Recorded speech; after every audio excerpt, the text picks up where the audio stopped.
সাইফুল হক ভাই workers people's পার্টির leader এবং অসাধারণ অগ্নিঝরা বক্তব্য, তার চমৎকার বক্তব্য মানুষের হৃদয় ছুঁয়ে যায় এবং তিনি চমৎকার বক্তব্য দিয়েছেন।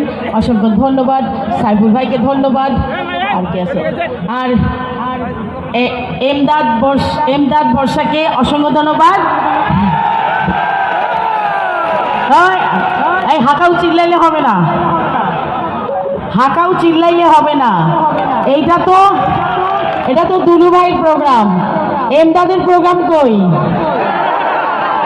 ইনশাআল্লাহ আগামীতে আপনার প্রোগ্রাম এই কাউনিয়ার উপজেলা অনুষ্ঠিত হবে ইনশাআল্লাহ। আমার সোলো কনসার্ট হবে, ঠিক আছে? এমদাদ কমিটমেন্ট করতে হবে, বলেন তাড়াতাড়ি। হবেই হবে।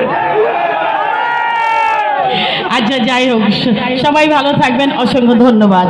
এবং আমাদের তিস্তা প্রকল্প মহাপরিকল্পনা বাস্তবায়ন হোক, সেই লক্ষ্যে আমরা আন্দোলনে নেমেছি।